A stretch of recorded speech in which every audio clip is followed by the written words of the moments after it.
The following video was recorded on location in my state-of-the-art office in the corner of my first floor apartment. If you like what you're about to hear, please like, comment, share, subscribe, and hit that notification bell in the upper right corner.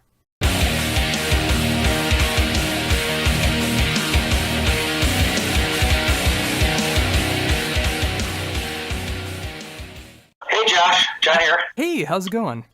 Going fine, thank you. How about yourself? I'm doing great. This is a tremendous honor for me to be able to talk to you, and thank you for taking the time to do this interview. Oh, my pleasure, man. Thank you. Not a problem. Well, of course, we're here to talk about the brand new release from Fate's Warning, Awaken the Guardian Live, which features two of the performances that you got to do playing the entire Awaken the Guardian album, my very first Fate's Warning album, and I was so happy to be a part of the Prog Power experience when you guys were able to play that here in Atlanta, Georgia. Pretty much almost front row I was able to see the show, and you were absolutely on fire that night, and I'm so glad to see this release happen. Oh, thank you. I'm so glad you were there, man. Thank you. That's cool. Oh, yes. So, how did this whole thing come together about really showcasing the Awaken the Guardian album? Well, of course, like I said, it was the 30-year anniversary, and I got a call from Jim and asking me if I would be interested in doing, a couple shows, and really didn't know exactly, what we would do, but thought it was worthy of, celebrating. Like they had the current lineup of Fate's Warning has done, anniversary albums for themselves. So, of course, I'm a little apprehensive, but I kind of knew it was something that we had to do. It's, that album was pretty much a landmark. And so I told him, let's go ahead and do that. So it wasn't my idea, and but I thought it was a good idea. So everybody was on board to do this. Yeah, that was the great thing about it. I mean, I'm glad it wasn't just you a part of it, although I was so happy to finally be able to see you live. But it was great to have that whole lineup a part of it. Yeah, it really was. It's kind of, having the same chemistry with the same guys. And, it's really the only way that it could have been done, that we should have been done. So it was great to be able to, go down to a rehearsal space and have all the guys together again and joking around like we used to, having that same kind of chemistry. And it was actually the same practice room that we were in 30 years ago. So it just brought back a lot of memories. And that was a cool part in the practicing and the rehearsals, getting ready for the shows. With that, I mean, being back in that same environment, the same practice space, the same lineup, rehearsing that material from such a legendary album, how long did it take until it started feeling natural during practice for the album to come together? Well, we had some advance notice before the shows, probably almost a year, I guess. So we had time for as individuals to rehearse on our own. So yeah, I'd be here at my house singing along with the album, and of course the other two albums, for the the additional material, and the other guys were doing their homework as well. And it wasn't until probably 6 months before the show that we were actually, the majority of us were able to get together. Of course, Frank's from California, so he wasn't able to be here. But, the four of us got together.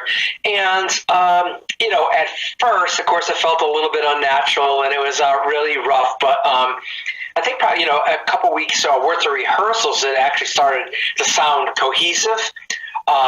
For me personally, I never think that I'm ready for, a show. It's just the way I am. But having, well, I guess we talk about that later, hitting the stage and the actual parts of the show. So probably, I don't know, maybe 3 or 4 weeks before it's actually started to sound like it used to.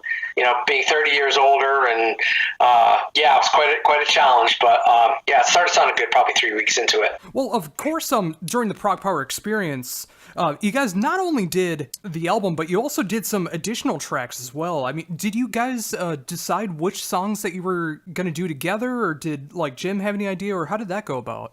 Yeah, we kind of put it up to a vote. It's like, okay, so we know we're doing Guardian, and then we'd have to pick some songs, off the other albums. So we kind of took a vote on which songs were whose favorites, and of course, the Apparition came up, and Epitaph, Damnation, songs that we actually played live years ago that went over, better with the crowds. And I guess we switched it up a little bit. I think we did Night on Brocken in Germany because it was kind of fitting, being that, Night on Brocken is, folklore from Germany. And we actually played on Valpurgis night, so it was that was pretty wild. And then we switched it up a little bit. We added Kyrie Eleison to the lists for Prog Power. So yeah, it was that kind of a vote thing. So with that, I mean, having these two experiences of reliving the past, what was the better show to you, Prog Power or Keep It True? Oh, let me see. I might have to go with Prog Power because I think we had. I'm sorry. I'm going to go with Germany because I think we had less technical difficulties in Germany. And boy, I don't want anybody to take this the wrong way because the fans are great at Prog Power and the fans are great at Germany. But Germany, it was packed like sardines in there. I would say that in Germany, the way I explained it before is like going into the Twilight Zone. Everybody is like totally 80s, like a time warp. Like you're back in the 80s. They're dressed just like that, and it's like a cult religion to them as far as the music is concerned. And it really showed as far as the enthusiasm and people singing along, and a little couple of tears during Guardian. And I'm not saying it didn't happen at Prog Power too. I mean, I looked out into the audience and I saw the guys out front. I probably saw you too, because you notice that kind of thing, where everybody's so into it, and the fists are in the air, and there's headbanging going on, and you can just tell that everybody's kind of living the past and really making a connection with the music that they grew up with. So, but it's a slight. I lean slightly towards Germany, and just not for any particular reason, but what I mentioned. They're both fantastic shows, and the energy from both were fantastic. Also, really great experience. Oh yeah, and being a musician myself, I did notice a couple technical stuff that was going on during the Prog Power show, but the way that you guys were able to play it off and make it look like everything was just going on fire, I mean, you definitely didn't let the crowd know that there were some issues going on. I mean, you guys just played like a normal show, as it should be. Yeah, being a musician, I'm sure you noticed it. It was, and that's what I was talking about, some technical difficulties, and that's one thing that happened at Prog Power, was that I was using in-ears for not the first time I used them in Germany, but I had was just getting adapted to in-ears. And during sound check, everything sounded pretty good. It sounded well and balanced. I could hear myself, and I had a really good mix of a lot of things. When we first hit the stage and we went into the first note, all I heard was Frank, guitar, you're right, blasting in both ears. And it was all distorted. I'm like, what happened? It's like during sound check, it sounded fantastic, and now it's like nothing but mud. So basically, I could not hear myself, the drums, anything but Frank, and really loud. So, of course, you're in the first song, and you don't even want to, you don't want to go there. You want to kind of stay focused, and you don't want to mess up the first song of the show. So somehow I followed the time signatures, and I got through the song. And then we went into Valley of the Dolls, and I got through the first verse, but it was like getting crazy where I couldn't hear anything. And then we hit the second verse again. And I couldn't take it anymore. And I actually stopped singing because I was totally lost. And I looked over at the monitor guy to signal him, like, what is going on? And all I saw was, his feet up on the board, his head was back, his mouth was open, and he was fast asleep. Oh. And I'm like, you really got to be kidding me. This is really kind of unprofessional. Hello. And so I actually got back on track. If I had something in my hand other than the microphone I just bought, I would have thrown it at him. Maybe I should have taken off my shoe, wake him up. But anyways, we had to fight through that, and we got to. I ended up finishing.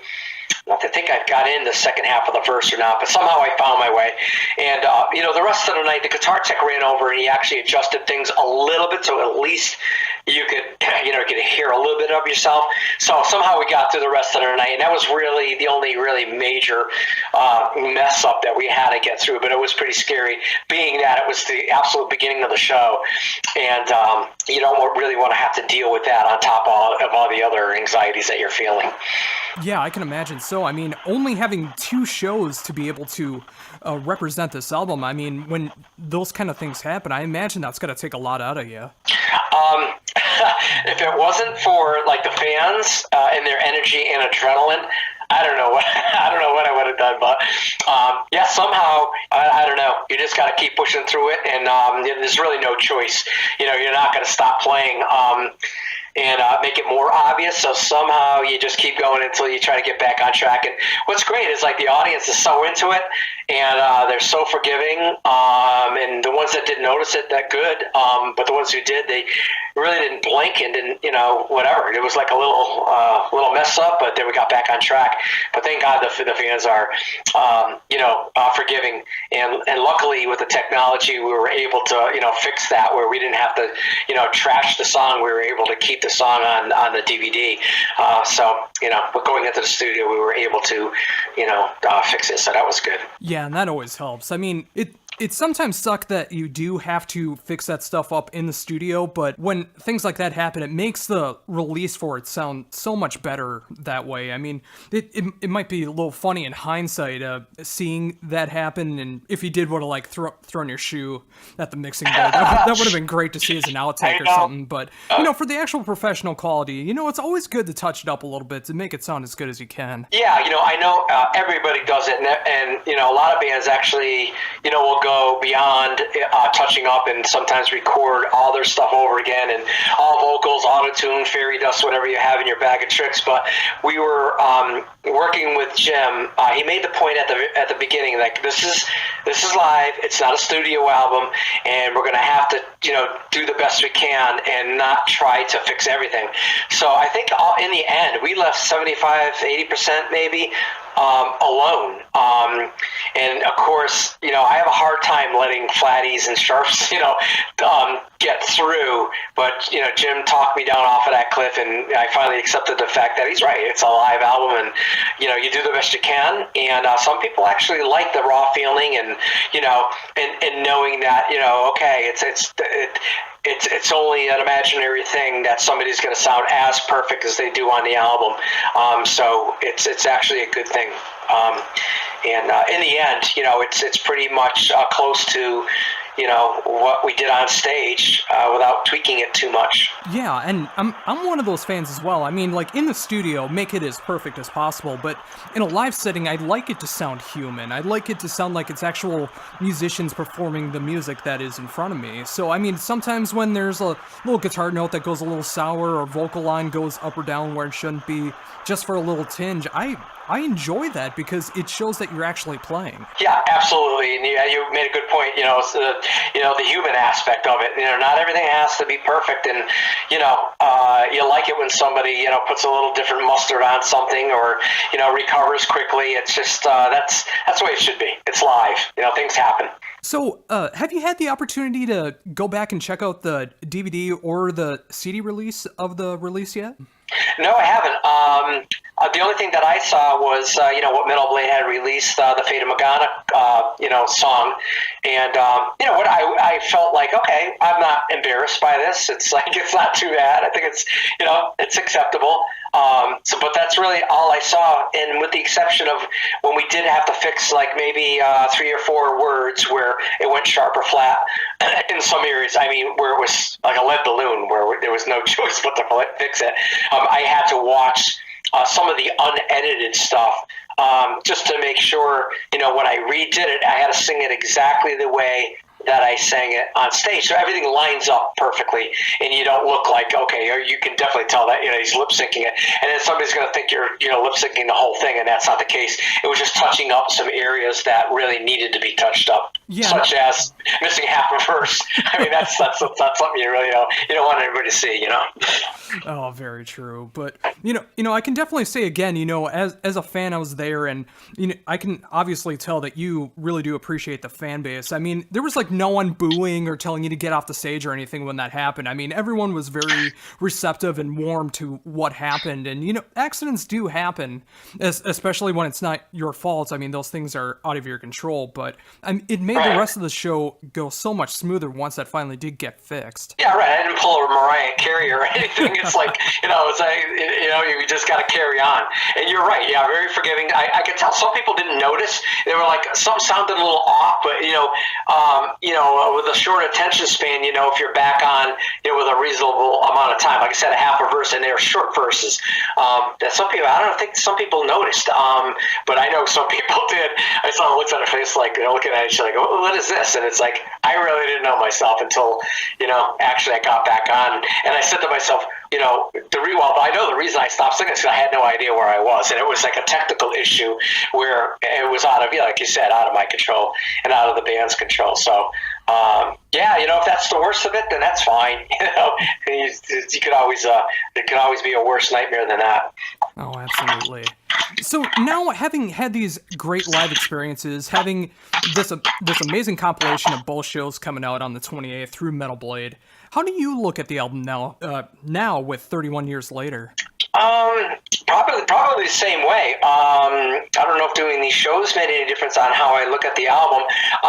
Maybe I appreciate it a little bit more because it stood the test of time and people still, really, really enjoy it. And I appreciate what we did back then being a young band. A lot of people say that it was like the album itself was, ahead of its time. It stood the test of time where people still listen to it. And how much effort we did put into things back then where we really didn't settle for like, that's fine. Let's just let that slip through. We really worked hard on that. We were experimenting, trying different things, with chord, progression changes and guitar harmonies and time signature changes. And then, what I sang over, it almost sounded like a different song. So, being a little busy but complex and kind of a mind teaser, where you really had to give it multiple listens. Some people did anyways to digest, what was going on. And that's part of what I think makes the album still listenable. And then I appreciate, my voice back then and of course, aging and how much effort it took to put into it. Given all the factors, I was just happy to be able to make it through such a daunting task and not walk away, feeling totally, embarrassed. So, I hope that answers your question. Oh yeah, it's great. Like being able to see that in a live experience and being a part of one of those two shows to see the album in its entirety. Because, like I mentioned earlier, it was my very first Fates Warning album when I was just really starting to digest into prog metal and just like hearing all these different ideas that I didn't know were possible at the time, and just knowing how much of a legacy that the album alone, let alone all the parts that you were a part of in Fates Warning, just the legacy that you guys have left. It was just an amazing feeling to be able to see that in a live setting 30 years after it was released. Yeah, that really is cool. And if you told me back then that, at my age, 57, that I would hop on stage and try to reproduce that, I'd say you're nuts. But, somehow, I don't know, we as people, sometimes we stand up to the plate, sometimes we run away from it. But, from a fan standpoint, I realized that there were so many times where, I've been asked, and, especially overseas, in the U.S., that people really would love to see that because, back then, we toured, but not extensively, and we were never able to, not me anyways, I wasn't able to go to Europe at that point. So, a lot of people weren't able to see the shows that we did back then. For very few videos, I don't even know the quality of camcorders back then were horrible. So anything that is out there is like, seriously distorted. So to be able to do it, I agree with you. I mean, I think that part of the reason why, I agreed to do it was like, for the fans, because they deserved, to be able to, experience that again. And And it was actually, in the long run, it was fun for me to experience it too. In hindsight, I think it would have been great if we could have the beauty of being a band and working together and rehearsing together and playing live together for long periods of time. You just get so conditioned. You're able to relax and actually enjoy the moment and probably be your best, because you're actually getting into your craft and you're focused on the right things. So getting ready for these 2 shows and only having 2 shows was probably a mitigating factor in having the desire to do more shows before these. So we could have come on a little bit more relaxed and a little more experienced. I could have come on with stronger vocals, and but that's all in hindsight, I guess. That's just the point. All said and done, it is what it is, and I think everybody walked away, feeling good. So, with all that said, would you ever do something like this again to celebrate a Fates Warning album that you were a part of? Well, I never say no. Never say never, because you never know. Of course, the other 2 albums that I was on, I don't know if they would warrant a tour, a tour or some dates like Awaken the Guardian did. But I wouldn't say never. There are some factors involved where, everybody's busy. Like Jim's busy with the current lineup of Fates Warning, and Joe has a band, Steve. Frank is in California. I'm extremely busy. So I don't know. Those are factors, but I won't say no to that.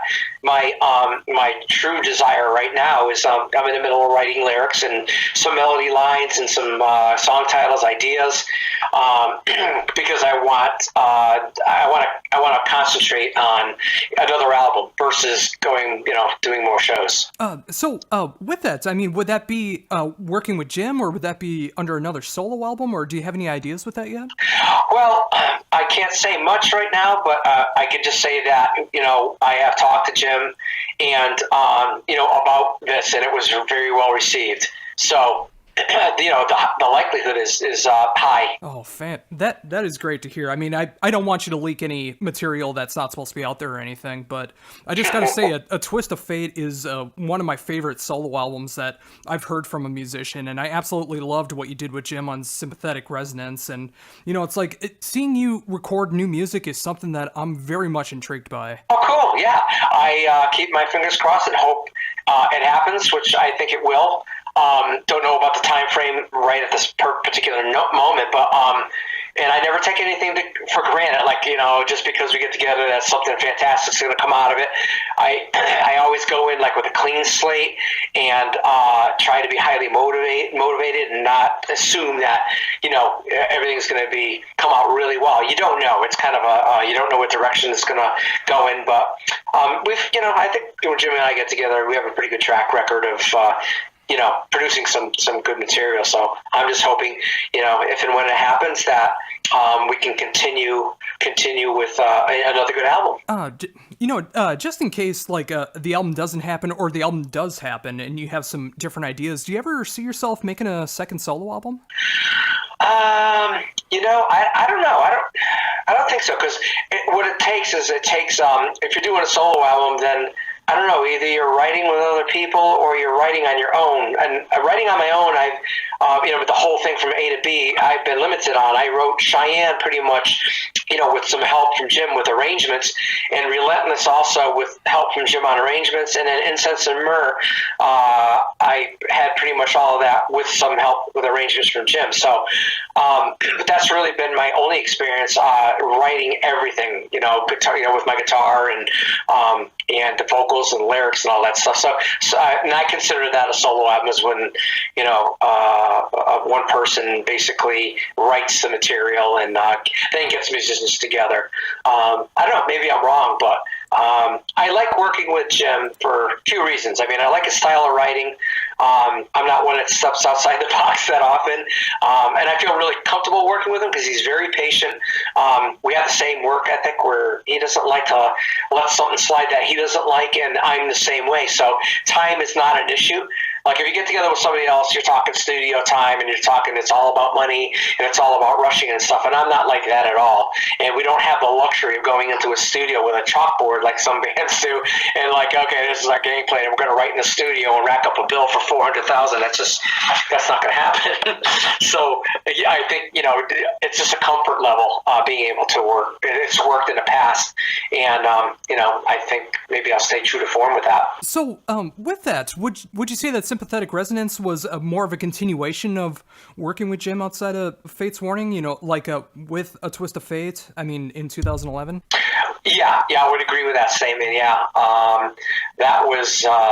Well, again, Sympathetic Resonance was kind of a funny thing too, because that music had, not all of it. I mean, I think maybe the first 2 or 3, maybe 4 songs were actually slated for the current lineup with Fate's Warning, and something kind of fell through. So Jim had contacted me and said, "Look, I got some music, and I'm wondering if you're interested in coming up and give it a listen. I mean, there's no pressure or whatever. See if you like things." And so that was the beginning of it. I went up there and listened to what he had, and surprisingly enough, things started coming together, I think, quicker than anything I've ever done. I don't know why. Maybe it was just the music that inspired me, and I was able to come up with melody lines and ideas quickly. So song number 1 through 4 was almost written, totally written by Jim, and then as we continued on, it was like a collaborative effort between the both of us. So yeah, kind of a funny, weird situation, unorthodox, but it was working together with Jim similar to the way we had worked in the past, just given those those little pieces of information. Oh, that is so cool. And it's great to see that you guys have such a great relationship after all this time as well, because you hear so many horror stories about band members, future, present, past, whatever the case is, where they don't even want to look at each other anymore. But you and Jim have been able to work all this time and work on some great albums together. And as of last year, when I got to see you with Proc Power, put on an amazing show. Oh, thank you, man. I really appreciate that. My departure with Fate's Warning was, a little messy, and there was a little bit of falling out at that point. But, what it boils down to is, we actually talked about it after. We laughed, and like, well, how ridiculous that we acted, and that, we grew up, and we're not the same people anymore. And, we were, like you said, we were able to kind of patch things up, and wish each other the best, and move forward. And, that's no way to go through life holding grudges and stuff like that, because it just sucks useless energy out of you. So, I think it was a good thing. Yeah. Oh, absolutely. And again, I can say it from a fan perspective. I mean, whether it's Fate's Warning, your solo work, or your work with Jim, now in a collaborative effort with the moniker of Arch Matheos, I'm just so thankful for all the music that you've been a part of. Your amazing voice, which is still holding up amazingly well after all this time. And, just all the great work that may happen in the future. It's so fantastic to see that you're still keeping your voice in awesome shape and writing some great music to go along with it. Oh, thank you. I really appreciate all those sentiments. Really good. I'll send you some rehearsal tapes, and you can hear that it's not all good sometimes, but that goes with the territory. But thank you. No, I'll accept the compliment. Thank you. Oh, not a problem. I mean, of course that's bound to happen, especially when it's a human form like vocals. It's like it's bound to change a little bit over time. But it's just when I heard it at Prog Power, I mean, it's just like it holds up so well, and I know so many musicians that are well younger than you that have completely blown out their voice and cannot sing at all, but you're able to. Wow, yeah, I don't know. Maybe a healthy lifestyle, still having some lungs left from, mountain biking and road riding and stuff, and maybe that has something to do with it, and maybe, not being like in a full-time touring band and constantly wear and tear on your voice, that might have something to do with it too. Touring, you're, not getting as much sleep as you're supposed to, and, stuff like that wears on your physicality. So, yeah, I don't know. Hey, I'm grateful that so far, there hasn't been anything major going on there, and I just have to, keep doing what I'm doing, I guess, and then one day, I don't know, buy some cowboy boots and a hat and some skull and move on to country western or something and sing a lot lower, No, I'll never do that. I was gonna say that's not normally my style of music, but if you were to venture that way, I would definitely give it a chance. Yeah, no, not mine either. I'm a fan of melody, and there are some poppy kind of country western songs that I can stomach, but for the most part, yeah, I don't know, the metal thing has just stuck with me. I don't know why. It's there's certain music I'm not. Simplicity kind of drives me nuts, or repetitive, repetitive over and over and over again. It's like, I don't know why that drives me nuts, but I like things a little bit more moving than that. I don't know. Just a thought. So with that, I mean, what are you currently listening to when you have the option to listen to music? That's funny because maybe, I scroll through Facebook and people are posting up bands. I'll listen to bands that they post, and a lot of them are, up-and-coming bands. There's a lot of great local talent that, I'll listen to, what they're producing. I love female-fronted bands. I don't know what it is, but I tend to stay away from the over-theatrical things. I don't know if you know what I'm referring to, or that type of, I don't know. I think I know where you're going with that. Yeah, because it's to me it sounds over processed and too orchestrated. So, and other than that, I mean, really, I probably consider myself, I'm a music fan for sure, but I am ignorant to the fact of a lot of bands and a lot of what's going on currently. If something makes it through the mainstream and it becomes really popular, I find out about it, like maybe Opeth, bands like that, then I get hooked on them. And other than that, I kind of digress and I go back to that old school metal, but stuff that I listened to years ago. And so I don't listen to a lot of stuff, especially during the writing period, because I think whether we realize it or not, everything we hear influences us in one way or another. And sometimes you'll find yourself writing a passionate song, and then all of a sudden you realize, like, oh no, that's way too close to something that that I've heard without even realizing it. So there's so many people that are so much more knowledgeable about local bands, and they're so hardcore, and they follow so many bands, and I don't know, I've maybe fallen out of that quite a bit. Since you mentioned their name, I just had this question pop in my head. When you brought up Opeth, I mean, of course they have Michael Eickerfeld has some amazing clean vocals, but he's also known for those death metal growls. Were you ever tried to be coaxed into going into that style at all, or were you always wanting to focus on the style that you currently have?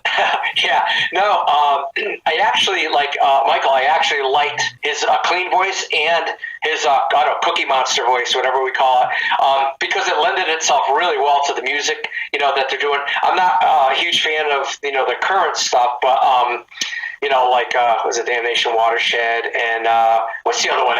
Release the Hounds. I mean, such a great album. Oh yeah. I got a brain fart going on, so I can't think of it. But anyways, they kind of remove themselves a little bit from that style. But no, as far as the growly stuff, I don't know how they do it, man. Because I tried it a couple times just for ha-has, and it's like, it feels like, I don't know. It feels like it's damaging something, or who invented that? Who's the first guy that started doing that? It's like, yeah, this is great. It's like a new thing, but it took off, and there's so many bands that do it. And I've actually gone to see quite a few bands that have that style singing. Armageddon, the current lineup is fantastic. Not their latest album, but the one before it, just killer album, and it's all growly vocals, but I like it. So it's like, I don't discriminate by any means. Yeah, and it's good to have that open mind when you're thinking of music. I mean, especially when you're writing your own stuff. I mean, when you venture into different musical territory that you don't necessarily play or write for, it can get some more creativity when you get back into songwriting mode, coming up with ideas that you may not have had before. That's true, absolutely. And also, with the monster vocals, they're really cool, but I have to say that a lot of bands that do have that type of vocalist, the musicianship in the band itself, the guitars, the drums, it's over the top. It's like such talent. You're a musician yourself, and you probably agree that even if it's just like Fast and Furious, it's like, wow, it's well rehearsed and it's over the top, aggressive, and sometimes I like that if I'm in the mood for it. Yeah, and then bringing it all back around, I mean, some of those musicians were heavily influenced by Awaken the Guardian, and who would have thought that 30 years ago, being able to showcase what you can do on your musical instruments could have such an impact on this style of music later, and going into so many different territories in metal. Yeah, it's hard to digest, like I said, we were just doing what we were doing. We had no idea, where it was going. But hey, 30 years later, people are still listening. And influences. I saw a video it was the last year of a Japanese band, and they were doing a cover of Apparition. It's like, I don't know. It struck me as funny at first, but then I listened to it, and they did a great job. And I guess if anybody covers your music, that's definitely a compliment. So it's pretty cool. Well, awesome. John, thank you so very much for taking the time to do this. Just like I said in the beginning of the interview, you are one of my favorite singers of all time. Awaken the Guardian was my very first Fates Warning album, and I was so happy to be able to see that live in its entirety last year at Prog Power. And now I get to relive it with the release of Awaken the Guardian Live, which of course is coming out on the 28th through Metal Blade. It's great to be able to talk about everything that you did outside and inside with Fates Warning, and I'm hoping for nothing for the best for you when it comes to more musical endeavors. And before we're done, thank you. Oh, not a problem. Before we're done, is there anything else that you'd like to mention that I haven't brought up yet? Boy, not that I can think of, but it's just to thank anyone who's listened or any of the fans that I can't thank them enough, and I think that they have given me more than I've given them. They really made my life more enriched, and I'm grateful for that. So just thank you, everybody. You guys are all awesome.